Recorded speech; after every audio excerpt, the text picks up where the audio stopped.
அன்புடைய தென்காசி மக்களே, நமது மண்ணின் உயிர் என்ன? நமது வாழ்வின் அடித்தளம் என்ன? அது நமது நீர், அது நமது மலை, அது நமது குற்றாலம். தென்காசி என்றாலே உலகம் நினைவில் கொள்வது என்ன? பசுமை விரிந்த மேற்கு தொடர்ச்சி மலைகள், அவற்றின் மடியில் துள்ளி ஓடும் அருவிகள். அந்த அருவிகளை நம்பியே நமது வாழ்க்கை, விவசாயம், தொழில், சுற்றுலா எல்லாம் வளர்ந்தது. அதில் மிக முக்கியமானது பழைய குற்றால அருவி.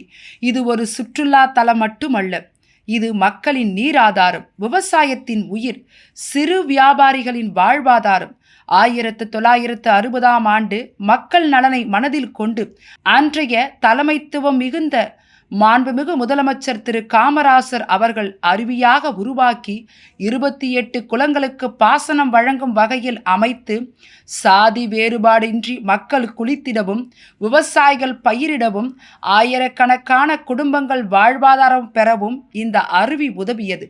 ஆனால் இன்று என்ன நடந்துள்ளது? இந்த அரசு என்ன செய்தது? மக்களுக்கு சொந்தமான இந்த அருவியை மக்களிடமிருந்து பறித்து கொண்டது.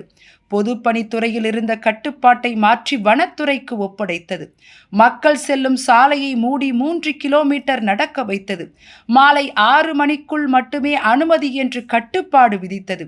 விவசாயிகள் தண்ணீர் கொண்டு செல்லவும் தடைகள். அணைகள் பராமரிக்க கூட அனுமதி இல்லை. இது மட்டும்தானா? சாதாரண மக்கள் தடுக்கப்படுகிறார்கள். ஆனால் சிலர் மட்டும், அதிகாரம் உள்ளவர்கள், இரவு நேரங்களில் VIP போல் குளிக்கிறார்கள். இதற்கு எதிராக குரல் கொடுத்த விவசாயிகள் மீது என்ன நடந்தது? பொய் வழக்குகள், அச்சுறுத்தல்கள், அடக்குமுறைகள். இன்று இந்த அருவி என்ன நிலை? மக்கள் பயன்படுத்த முடியாதவாறு அடைக்கப்பட்டு கிடக்கிறது. இதனால் யார் பாதிக்கப்படுகிறார்கள்? 1000க்கும் மேற்பட்ட விவசாயிகள், சிறு வியாபாரிகள், ஆட்டோ ஓட்டுநர்கள், 1000 பேரி ஊராட்சி மக்கள். அது மட்டுமல்ல, அருவி அருகில் உள்ள கோவிலுக்கு செல்லும் பக்தர்களின் உரிமை மறுக்கப்பட்டுள்ளது. இது ஒரு நிர்வாக தவறா?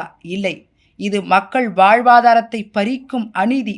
அன்புடையர், இது வெறும் ஒரு அருவியின் கதை அல்ல, இது நம்மை வஞ்சித்த கதை.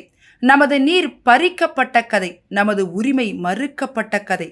ஆகவே மறவாதீர், நம்மை ஏமாற்றியதை மறவாதீர். எழுந்திருப்போம், நமது உரிமைக்காக குரல் கொடுப்போம், மீட்டெடுப்போம் நமது குற்றாலத்தையும், நமது நீராதாரத்தையும், நமது வாழ்வாதாரத்தையும். அதற்கு நீங்கள் வாக்களிக்க வேண்டிய சின்னம் வெண்டைக்காய் சின்னம். அதற்கு நீங்கள் வாக்களிக்க வேண்டிய சின்னம் வெண்டைக்காய் சின்னம்.